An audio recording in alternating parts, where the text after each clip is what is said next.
Bonjour, aujourd'hui je vous emmène faire une plongée du bord dans les Alpes-Maritimes à partir de Villefranche. Ça s'appelle la grotte du Lido.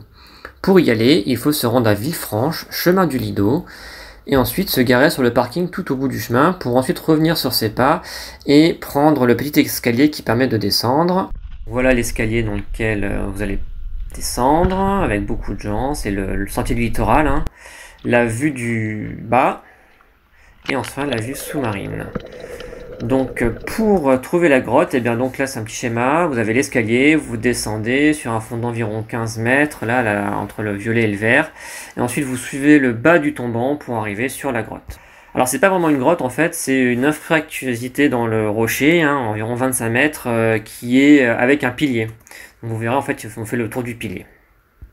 Donc nous voilà sous l'eau, là on est vraiment juste à la surface, on va traverser tranquillement le champ de Posidonie, avec déjà une faune et une flore assez présente, jusqu'à trouver le bord du tombant que l'on voit ici, avec le plancher méditerranéen en fond, qui est vraiment là, l'escalier est juste derrière moi. Ensuite eh bien, on va plonger direction le fond, pour aller trouver tout simplement la grotte qui sera main gauche dans quelques mètres. Donc voilà l'entrée de la grotte. Donc je vous dis, c'est une anfractuosité dans le rocher. Donc pour trouver la grotte, il faut aller voir le fond là qu'on voit ici, hein, pas se contenter de nager le long de l'infractuosité.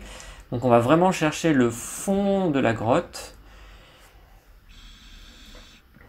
en regardant un petit peu ce qui s'y passe, hein, il y a pas mal de vie dedans.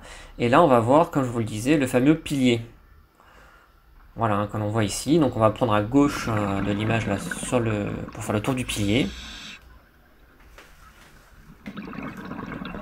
Et dès qu'on est rentré dans la fameuse grotte, en fait, on ressort quasiment aussitôt. On voit la lumière du jour. Donc, il y a peu de chances que l'on se perde, mais il faut quand même faire attention parce que on est quand même profond, hein, on est à 25 mètres. Là, on voit l'arrivée de la grotte.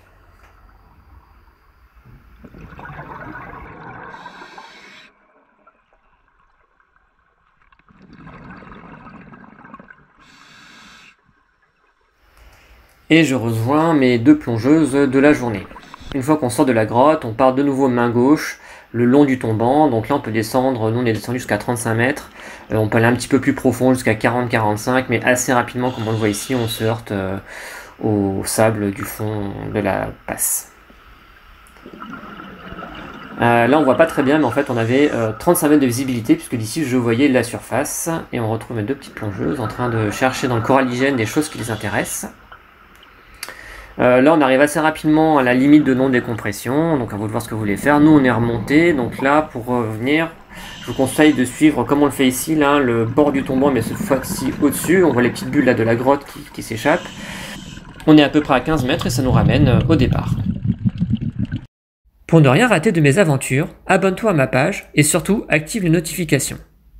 Tu verras ainsi des vidéos de spéléo, plongée, ski, canyon et bien d'autres.